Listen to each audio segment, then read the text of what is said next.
네, 오늘도 저희 연합인표에서 선임 기자이신 선재규 선임 기자 나오셨습니다. 안녕하세요. 안녕하세요. 네, 안녕하세요. 예. 일단 저희가 오늘 궁금한 것들이 미국 금융시장에서 굉장히 많이 나왔는데요. 그거에 앞서서 좀 어제 전해주셨던 뉴스 중에 좀 연장선상에 있는 뉴스가 또 새벽에 하나 있는 것 같아서 제가 좀 간단하게 먼저 여쭤보고 시작하려고 합니다. 어저께 저희가 이제 중국에서 드론을 갖다가 대만 쪽으로 이제 보내면은 대만에서 이렇게 뭐 저희가 제가 땅에서 보니까 뭐 돌멩이도 던지고 뭐 위협 사격한다고 그런 얘기를 어저께 해주셨는데 오늘 새벽에 보니까 결국 대만에서 중국 드론을 격추를 시켰다 이런 뉴스가 나오더라고요. 근데 그래요? 이게 이렇게 좀 분위기가 어떻게 좀 안 좋아지는 겁니까? 어떻게 그래서 되는 저도 겁니까? 사실 그 중국의 회색 전략이다. 그래서 네네. 대만이 말려들지 않으려고 노력한다. 뭐 이런 분석이 있었는데 그래서 네. 좀 걱정이 돼서 새벽에 조금 전까지 그 외신 와이어들을 쭉 봤거든요. 네. 근데 그거 나오고 나서 그게 이제 대만 언론이 보도를 한 건데 그렇죠. 그 외신들은 거의 전혀 다루질 않았습니다. 네. 그래서 그게 어떤 의미인지 모르겠는데 그 좀 주목이 되는 게요. 중국 외교부 대변인이 어제 브리핑에서 이거 관련 질문이 나오니까 여기 답변을 했는데 이렇게 얘기를 했습니다. 대변인이 나는 관련 상황을 모른다. 네. 그러면서 거기다 덧붙이기를 대만 당국이 긴장을 과장하는 것은 무의미하다. 이게 상당히 좀 뭔가 좀 의미가 중국이 네. 좀 말려들지 않으려는 듯한 네. 그런 모습인데 지금 그 아시다시피 지금 바이든 지지율이 좀 크게 보면요. 바이든 지지율이 좀 올라가는 듯하다가 좀 주춤한다는 네. 말씀을 어제 드렸는데 네. 중간 선거 다가오고 그런데 또 조금 전에 워싱턴에서 들어온 소식을 보니까요. 글쎄 이게 제가 너무 연계시켜서 보는지는 모르지만요. 네. 그 알렉산더 해밀턴 소사이어티라는 데가 있는데 이게 이제 미국의 대표적인 보수 단체인데 네. 여기 공동 의장이 폴린 폴리시에 기고를 했는데요. 이제 조 바이든 행정부가 올 가을에 국가안보 전략을 마침내 공개할 것 같다. 이게 원래 하려고 했는데 우크라이나 전쟁 터지는 바람에 조금 네. 늦어진 것 같은데 그러면서 중국의 그 대만 때문에 지금 중국하고 러시아 때문에 긴장이 굉장히 고조되는 상황에서 미국 국방 예산을 대폭 확대하고 동맹들도 역시 여기 준하는 조치를 해야 한다. 네. 이렇게 강조를 했거든요. 네. 글쎄 까마귀 날자 뭐 배 떨어진다는 그런 속담이 있는데 네. 지금 자우전 중국이 지금 중국 외교부 대변인은 과장하지 마라 뭐 이런 식으로 해서 조금 좀 발을 빼려고 하는 거고 그런 상황인데 이렇게 좀 나오니까 그 예전에 우리도 북풍 뭐 얘기들이 많았죠. 네. 선거 때만 되면 무슨 뭐 네네. 그런데 요즘은 솔직히 우리한테 그거 안 먹히죠. 이제는 뭐. 예, 예. 그런데 이런 그 드론이 마침 대만이 격추시켰고 그래서 야 이거 큰일이다 하는 식의 그런 걱정들이 있는데 이렇게 또 이런 것하고 맞물리면서 이게 어떤 또 중간선거 생각이 나거든요. 아. 이제 중간선거 바이든 대통령의 중간선거 그래서 그게 자꾸 생각이 나네요. 그 어제 그 설명해 주실 때 그 바이든의 그 전략 중에 하나가 그 강하게 최근에 그 뭐 네. 파시스트 얘기한 거는 잘 예. 안 먹혔다. 네, 네. 전체적으로 그런 얘기 하셨잖아요. 네. 근데 이거는 그거하고는 좀 다르니까 또 이제 안보 문제를 또 한번 꺼내 보는 뭐 그런 상황인가요? 그리고 뭐 아시지만 중국이 이제 10월 16일 날 당대회 한다고 이제 이제 그죠, 먼저 하는 거죠. 뭐 중국이. 하는 거지 않습니까? 하고 지금 뭐 중국은 대충 이제 다 짜놓고 이제 네. 시진핑 사녀님에다가 이제 그 다음에 그 정치국 그 7인 네. 이제 서열 정하는 네. 거 네. 이런 걸 하는 중국은 지금 굉장히 큰 행사를 두고 있는데 네. 이게 좀 이렇게 바이든이 이렇게 또 바이든은 좀 이렇게 자꾸 그걸 좀 이렇게 좀 남의 집 잘 되는 거 보기 싫지 않습니까? 그래서 이제 그런 와중에 대만이 격추를 했다. 근데 중국 외교부 대변인은 긴장 조성하지 마라. 네. 어떻게 보면 반대 대변 뭐 이게 글쎄 저는 묘한 상황입니다. 뭐 그럴 수도 있는 거 아닌가요? 미국이 진짜 뭐 격추가 되고 이런 상황이면 미국이 뭐 대놓고 이제 뭐 그런 상황, 대만을 중국이 침공하는 그런 시나리오에 대해서 막 또 짜고 이럴 가능성도 있는 거 아닌가요? 그러니까 이제 중국이 만약에 여기 대해서 조치를 취하면 미국이 네. 가만히 있겠습니까? 네. 그런 식으로 하니까 그걸 좀 치킨 게임으로 가는 거를 중국이 지금 뭐 큰 집안 행사도 두고 있고 해서 조금 견제하는 모습 아닌가? 중국이 오히려 예. 좀 낮추고 있다. 글쎄 뭐 보는 시각에 따라 네. 다르겠지만 그렇게도 생각할 수 있겠네요. 중국 입장에서도 좀 미국이 대만을 약간 뭐랄까요? 그 클레이모 같은 그런 네. 것처럼 이제 지금 이용하고 있나라는 또 이런 그 얘기를 정도? 하는 분들도 있거든요. 네. 현대사의 큰 전쟁은 전부 미국 민주당 때 일어났다.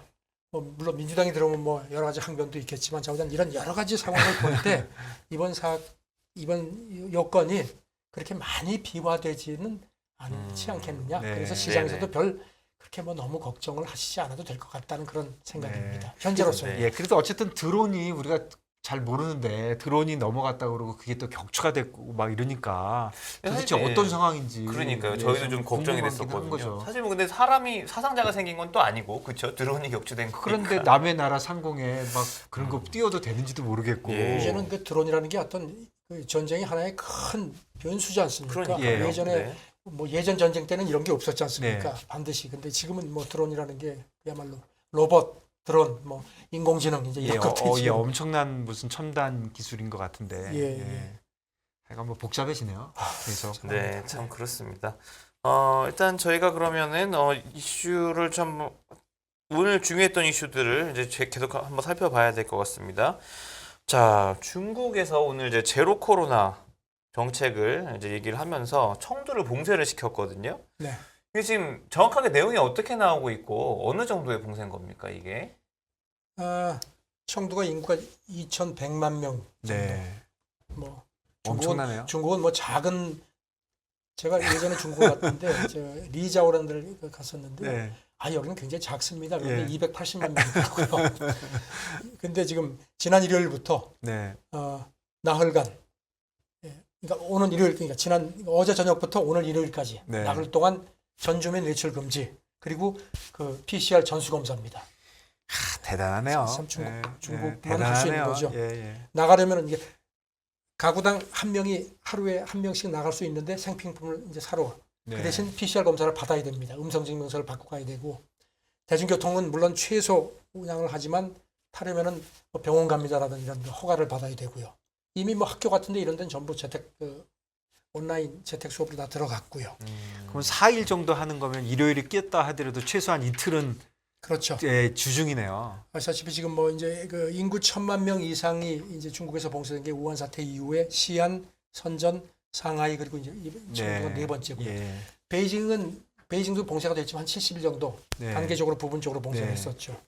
그래서 중국이 그 경제적인 피해, 그다음에 전 세계 공급망에도 엄청난 충격을 줬는데 그래도 지금 10월 16일 당대회 때까지는 뭐 꼼짝 마라는 것 같습니다.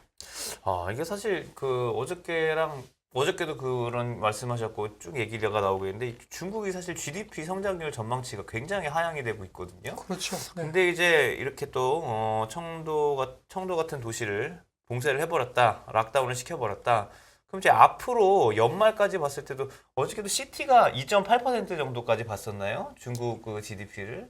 예. 노무라죠. 노무라였나요? 3.3%로 봤던 거를 2.8%로 가장 많이 낮췄죠. 예. 이게 뭐 앞으로 어떤 거를 떠나서 그냥 4일만 이렇게 막아도 GDP는 떨어져요. 지금 왜냐면 아시다시피 네. 안 만드니까. 이 네. 청도는 지금 그 충칭하고 더불어서 중국 서부 산업 네. 허브 아닙니까? 예. 네. 그러니까 더욱더 그런 경제적인 충격이 더 클 겁니다. 네. 사실 이제 이제 시진핑 3년임을 결정하는 이제 당대회가 얼마 안 남았기 때문에 그 중국 지도부에서는 사실 코로나 관리한다고 이제 좀 이렇게 많이 어떻게든지 이런 부분을 좀 보여주려고 하는 모습인데요. 그러면 거꾸로 보면 당대회 끝나면 좀 스탠스가 바뀔 수도 있는 건가요? 사실 그런 상상도 가능하지 예, 않습니까? 뭐 이제 투자하는 당대회도 사람 끝났는데 입장에서는. 그렇죠. 뭐 좀 풀어주자. 뭔가 선물을 주지 예. 않겠습니까? 그랬으면 좋겠네요. 대내용으로라든가. 사실 어제 이 중국 뉴스는 한국 주식시장에도 영향 미쳤어요. 분명히요. 네. 주식이 어제 이것 때문에 빠지는 걸로 보이더라고요. 예. 이런 부분 사실 우리나라가 안 그래도 무역 적자 이런 부분도 예. 사실 대중국 이런 부분이 굉장히 큰데 크죠. 예. 예, 무역은 그래서 이렇게 자꾸 락다운이 나온다. 그럼 우리나라 입장에서는 참 여러 괴로운 가지로 거죠. 골치가 아픕니다. 예. 네. 그리고 그 원전에 관련돼서 이제 재조명이 좀 되는 것 같습니다. 네. 원전이 지금 미국 인터넷 매체 악시오스가 쭉 분석을 했습니다. 네. 그런데 아시다시피 기후 위기도 그렇고 우크라이나 전쟁 때문에 지금 에너지 네. 위기 때문에 이게 이제 동시다발적으로 터졌기 때문에 그동안에 이제 탈원전 추세가 아주 상당히 완연했는데 조금 그게 좀 재조명되는 분위기가 있다는 거고요. 네. 하지만 그럼에도 원전을 새로 건설하는 데는 여러 가지 걸림돌이 있기 때문에 우선 건설 비용도 엄청나고요. 그다음에 안전성에 대한 걱정, 그다음에 특히 폐기물 처리 문제 이런 것도 근본적으로 해결이 안 되기 때문에 이거는 좀 조금 숙고하는 분위기다 이렇게 분석을 했습니다. 지금 아시다시피 지금 미국 원자력위원회가 예전에 예견하기를 20세기 말쯤 되면 전 세계 전력 생산의 한 50%를 원자력이 담당할 거라고 했는데 지금 사실 지금 현재로서는 한 20% 정도 이런 상황인데 지금 악시옥 씨가 뚝 이제 정리를 했는데요. 미국 캘리포니아주 여기도 이제 클린 에너지에 상당히 앞장서서 가는 주죠. 네. 원래 2025년에 마지막 원전을 이제 끝내려고 했는데 수명 연장하는 걸 지금 법안을 논의를 하고 있다는 걸 소개했고요. 그다음에 미국의 인플레 감축법에도 원전 보조금 부분이 들어가 있죠. 네. 그다음에 이제 독일도 지금 원래 올해 3기인가 남았던 거 정리하려고 하다가 지금 이제 연장하냐 마냐 가지고 계속 네. 싸움 중이죠. 네. 일본도 지금 후쿠시마 참사 이후에 좀 주춤했다가 지금 새로 신증설 하겠다는 입장을 밝혔죠. 기시다 총리가. 지금 우리도 뭐 아시다시피 이제 정권 교체되고 나서 탈원전 기조에서 예. 나와서 지금 좀 돌아섰죠. 네, 예. 2030년까지 발전 비중, 이제 원전 비중을 한 전력 생산의 33%로 하는 그 중장 전력 계획 그 안을 공개했다는 것도 악시오스가 소개를 했습니다. 네. 영국은 이제 존슨 그 참 말 많았죠. 다음 주에 퇴임을 하는데 네. 이제 그 전에 지금 영국은 원래 작년에 원전 그 신증설에 한 뭐 17억 파운드 정도 투자하겠다고 했는데 그 계획은 변함없다 네. 선언을 했습니다. 그러면서 존슨이 뭐라 그랬냐면 원전을 늘리지 않은 건 미친 짓이다. 그러면서 go nuclear and go large 원전으로 더 크게 가자. 예. 이제 가면서 세게 나왔습니다. 그런데 역시 이런 아까 말씀드린 그 안전성이라든가 폐기물 처리 문제, 그다음에 이제 특히 부지를 선정할 때 정치적으로 굉장히 논란이 되기 때문에 그 캘리포니아 대학 교수는 이게 이렇게 재조명을 하지만 원전 르네상스라고 보기는 좀 어렵지 않겠느냐 이렇게 좀 예. 신중하게 봤습니다. 확실한 거는 이제 지금 화석 에너지 쪽이 뭐 공급 이제 러시아 우크라이나 전쟁 거치면서 이제 공급 문제가 굉장히 좀 많이 불거지고 있기 때문에 전 세계 입장에서도 어떻게든지 뭔가 돌파구를 찾긴 찾아야 합니다. 상황이. 참 많죠. 네.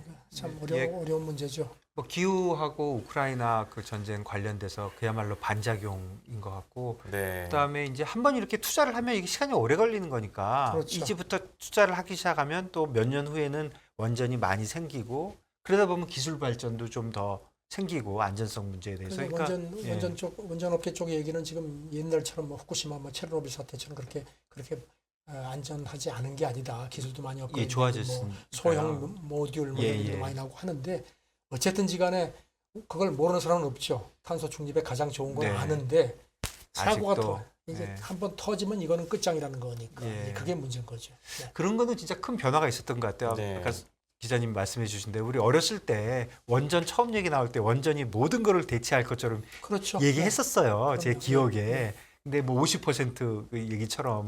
근데 실제로 그렇게 못 왔거든요. 지난 몇십 년 동안. 저도 기억나는데 원자력 예. 발전소 옆에 막 꽃 피어 있고 막 애들 네. 이렇게 놀고 하는 그런 걸 본 기억이 나고 저희가 좀 빨리 시작했죠. 또 우리나라가. 그렇죠. 그러면서 그런 게 있었는데 실제로 많이 그런 쪽으로 가지 못했는데 그게 안정성의 문제라면 그것도 또 투자가 되다 보면 또 이렇게 개선될 수도 있잖아요. 우리나라도 그 영화가 있었던 판도라의 상자라는 네. 영화가 있었죠. 네, 저도 네, 봤는데 예. 원전이 그런 거거든요. 네.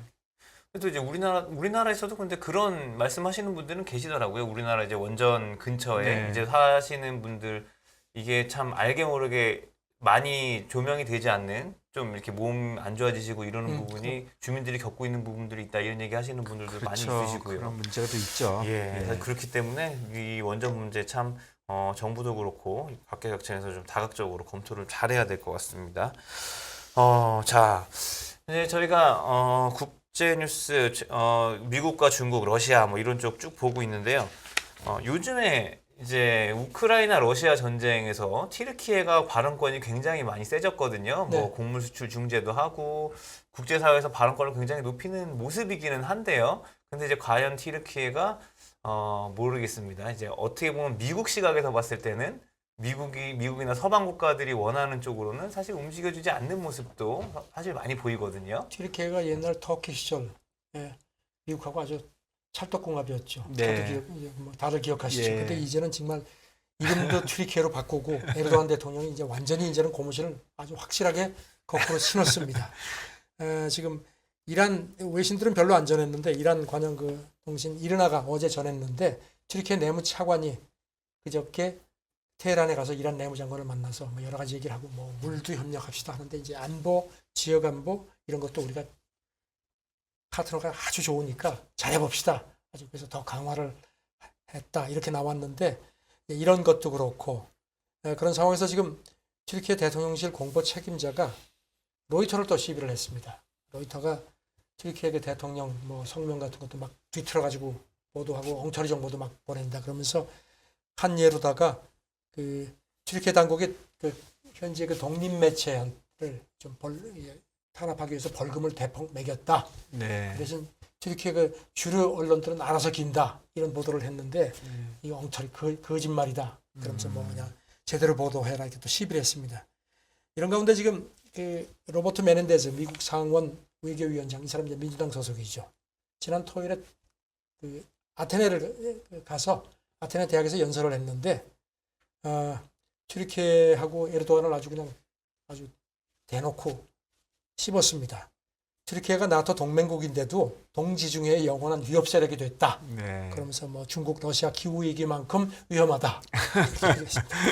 그리고 이제 그 이번에 이제 그리스 총리도 만났는데 네. 그리고 나서 에르도안 네. 튀르키예 대통령이 동유럽하고 남코카서스에서 분열 정책을 쓴다. 네.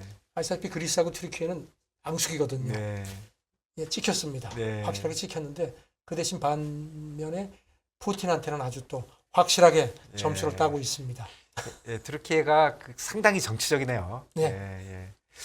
그래서 저번에 말씀하신 대로 참 이제 우크라이나 전쟁 그 지나오면서 확실히 나라들이 이제 각자의 이익에 가장 부합하는 쪽이 어디인가 굉장히 좀 민감하게 태핑을 하고 있고 그런 쪽으로 좀 행동을 점점 더 많이 보이고 있는 것 같습니다. 예, 자발적으로도 하고 할 수 없이도 하고 그런 거지 않습니까? 저희도 우리나라도 할 수 없이 하는 경우도 많잖아요, 그럼요. 요즘요. 등 떠밀려 가지고 예. 하는 경우도 안 할 많습니다. 수도 없고 예. 선택하라고 하고 막. 그렇죠. 이 작은 예. 에르도안 대통령하고 튀르키예를 움직임을 많은 그 국가들이 지켜보고 있을 겁니다. 그 우리나라도 그 칩4 같은 거는 진짜 떠밀려서 하는 거잖아요. 그렇죠.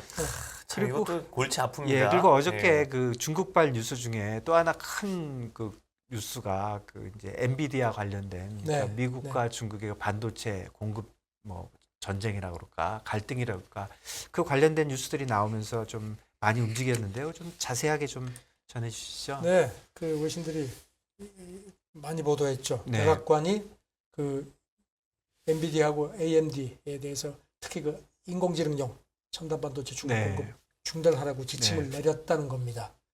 그리고 또 실제로도 엔비디아 같은 경우도 자기네 그 그래픽 이게 이 GPU 그래픽 처리 장치 네. 반도체 이게 이제 핵심인데 이거의 그 일부 그 이제 업그레이드 모델에 대해서 중국에 주지 마라. 왜냐하면 이게 중국군에 전용될 수 있다는 그런 지침을 통보받았다고 확인을 했고요. 지금 엔비디아 같은 경우는 이미 이 관련의 반도체를 한 4억 달러어치를 중국에 팔도록 계약을 한 모양입니다. 근데 이제 이렇게 되면 이제 팔지도 못하는데 그 전 세대 반도체는 예외라고 하는데요. 이런데 지금 뭐 아시다시피 지금 미국이 반도체 육성법 발효시키고 나서 지금 반도체 전쟁이 중국하고 치열한데 이게 네. 더 지금 심각해질 상황입니다. 자, 이게 그 엔비디아도 그렇고 AMD도 그렇죠. AMD에도 똑같은 네, 이제 GPU. 얘기를 한 거죠. 양사가 지금 전 세계 그 GPU 시장을 거의 그렇죠. 뭐 장악하고 네. 있는데요. 네. 이게 그럼 이 그 수출하지 말라는 물품 같은 경우에는 저희가 이제 뭐 이 전문가는 아닙니다만 어쨌든 그 굉장히 발전돼 있는 이제 최첨단 반도체 근데 이런 부분들이 이제 중국에서 좀 나쁘게 활용을 할 수 있다 뭐 이런 얘기인가요? 백악관 얘기? 예, 그래서 지금 거기 그 외신들이 전하는 걸 보면은 그 인공지능용 그래픽 처리 장치 반도체 가운데 그 엔비디아는 뭐 A100이라는 게 있고요. 네. 이건 뭐 코드명이 암페어라고 하고 H100 이거는 이제 호퍼라는 코드명을 가졌는데 이걸 특히 딱 집어서 얘기를 했고 그 AMD 같은 경우도 AI 그 GPU 반도체에서 AMD 인스팅트 M1250 이런 것도 이제 딱 지적을 했습니다. 근데 지금 이거 이런 상황인데 또 이런 가운데 지금 그 미국 애리조나 주지사가 또 중국 건드리면서 또 대만에 갔거든요. 아. 그래가지고 차이잉원 총통을 어제 만났는데 그 자리에서 차이잉원 총통이 미국하고 반도체 부분에서 협력을 강화하는 이제 이걸 더 우리가 또 노력하고 있다고 하면서 민주주의 반도체를 미국하고 같이 생산하겠다. 디모크라시 칩스라는 표현을 썼습니다. 민주주의 반도체. 그래서 예. 이 민주주의 반도체는 또 어떤 건지 모르겠습니다. 예. 저는 반도체에도 뭐 정치가 있네요. 예, 반도체에도 민주주의가 좌우가 있군요. 있네요. 아시다시피 지금 그 TSMC 이게 이제 대만 반도체 세계에서 제일 큰 위탁 생산. 그렇죠. 근데 네. 이제 애리조나에 지금 120억 달러 들여가지고 이제 반도체 공장을 짓고 네. 있죠. 그런데 지금 홍콩 그 사우스 차이나 모닝 포스트는 중국이 뭐 여러모로 지금 뭐 불공정하다, 뭐 불만이 많고 뭐 그런 걸 성명을 잇따라 내는데 그래도 대책이 없다. 네. 왜냐하면 첨단 기술 같은 거를 받을 수밖에 없는 입장이라서 그런 그 한계가 있다. 그러면서 거기다 덧붙이기를 우리 얘기를 또 했습니다. 예, 한국이 일본하고 대만하고 같이 이른바 그 칩4에 초대됐는데 중국 반발을 의식해서 지금 이렇게 코트를 했습니다. 특히 메모리 부분의 거인인 한국이 미국과 중국 사이에서 균형을 잡으려고 애쓴다. 네. 이렇게 평가를 했습니다. 참 애쓰죠 우리가. 그러니까 메모리 쪽에서는 우리가 거의 맞고요. 네, 참 이게 그러네요. 예, 노력하고 있다라는 게 노력 열심히 해라라는 좀 약간의 압박으로 좀 들리기도 하고요. 칩4가 예. 미국, 일본, 대만 우리잖아요. 그렇죠. 그러니까 그 네 중에는 우리가 제일 그래도 좀 메모리 반도체 분야에서는 아니요, 네. 그게 이게 중립적으로 좀 하고 있는 거죠. 그렇죠. 예, 일본 예. 같은 경우는 지금 뭐 아무 소리나 납작 엎드려 있고. 대놓고 뭐 미국 대만은 그냥 뭐 거고, 이렇게 해서 뭐 그냥 대만은 당사자고. 뭐 할까요? 이렇게 지금 예. 민주주의 반도체 이렇게 나오는데 지금 예. 우리가 지금 그나마 그 셋 중에서 지금 제일 좀 제일 약간 복잡하죠, 중립적이죠. 저희가. 공신을 예. 약간 삐딱하게 치는 상태인데 그런데 사실은 알고 보면 너무 어려운 거죠. 그럼요. 낑겨가지고. 네. 저희도 우리나라 같은 경우는 진짜 많이 힘든 것 같습니다. 대만 같은 경우에 사실 이게 중국과의 마찰이 있으니까 어떻게든지 반도체를 갖고 당사자인 미국이랑, 거죠. 네, 네, 그 당사자니까. 미국이랑 이걸 해야 되는 네. 거고 일본도 그런 부분이 꽤 있는 것이고 근데 우리나라 같은 경우에는 사실 가운데 껴서 어떤 선택을 하기도 굉장히 좀 쉽지는 않은 것 정말 같습니다. 이거는 정책적인 이 어떤 고려라든가 이런 테크닉 전략이 중요하다고 생각됩니다. 예, 기자님 설명해 주신 대로 그 중국은 진짜 좀 대책이 없어 대책이 보이고요. 없죠. 그러고 보면 참 그 러시아가 자기네들의 강점 에너지로 그냥 확 누르는 네. 것처럼 미국도 그 기술의 강점으로 그렇죠. 확 그렇죠. 누르네요. 예. 그러니까 다들 뭐 강한 게 있으면 그냥 그렇죠. 100% 뭘 그냥 하나 쥐고선 있었는데 예. 그 동안에는 그런 거를 봐주는 게 쥐고 없네요. 있었는데 네. 이제는 그걸 본격적으로 흔드는데 네. 문제는 이제 그 칼에 이제 엄한 사람들이 고래 싸움에 이제 예. 새우등 터지는 게 문제죠. 예, 네. 그렇네요.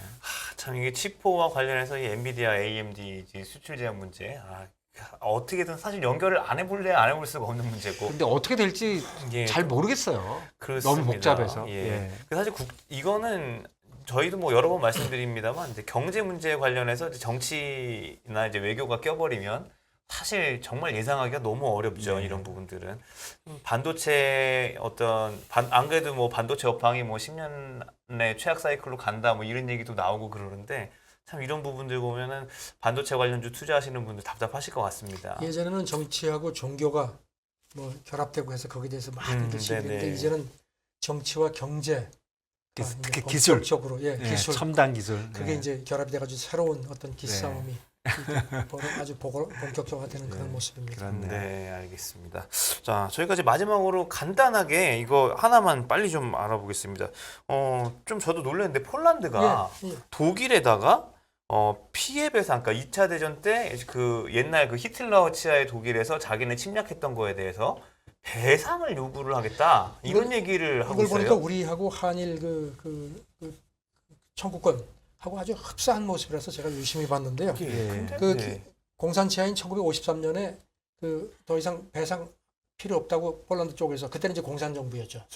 구소련 치하 했는데 이번 이제 현 정부가 그거는 무효다. 그러면서 2017년부터 배상 요구 준비를 해왔네요. 아주 뭐 경제학자, 역사학자, 심지어는 부동산 평가사까지 다 30명이 준비를 해서 보고서를 어제가 무슨 날인가 하면 폴란드가 1939년 9월 1일 나치가 침공을 시작을 했거든요. 그래요? 그리고 네. 이제 5년 동안 폴란드가 예. 점령됐었죠. 예, 예. 그리고 그 유태인 300만 명 포함해서 600만 명이 네. 폴란드에서 희생이 예, 됐거든요. 예, 그러니까 이제 여기 대해서 1조 3천억 달러, 우리 돈으로 1,760조 원 와. 정도를 배상해 달라. 1조 원이 예. 아니고 1조. 폴란드 쪽 얘기는 이겁니다. 쉽지 않다. 물론 안다. 네. 근데 이거는 반드시 짚고 넘어가겠다. 그러니 근데 독일 반응이 참 재밌습니다. 독일 당국 쪽에서 관계자가 뭐 우리 배상했다 이런 얘기를 하지 않고 우리가 참 수치스러운 9월 1일이 수치스러운 날이고 참 굉장히 지금도 우리가 거기에 대해서 아주 그런 걸 느끼고 있다. 어두웠다. 예. 그러면서 지금 전쟁 와중에 폴란드하고 더욱더 우리는 결속을 강화하고 싶다까지만 예. 얘기를 했습니다. 일본의 반응과 좀 달라 보입니다. 예, 일본은 뭐 전에 다 받았는데 이제 또 달라고 그러냐 이런 식으로 나오는데. 근데 또 폴란드에서 야당 쪽에서는요 재미있는 얘기가 나옵니다. 이건 또 국제 정치의 게임이다. 예. 그러면서 지금 우크라이나 전쟁 와중에 양국 관계가 좋아야 된다. 또 이렇게 슬프게 또 그러는 사람도 있습니다. 그렇네요. 알겠습니다. 참 우리나라랑 일본 간의 이어지만의 그 문제가 또 이렇게 그런 문제인 줄 알았는데 또 유럽에서도 이런 얘기가 나온다. 이번에 우리가 폴란드에 무기 많이 팔았죠. 네. 참 고생했어요. 네. 알겠습니다. 오늘 국제뉴스 여기까지 들어보도록 하겠습니다. 감사합니다. 네, 감사합니다.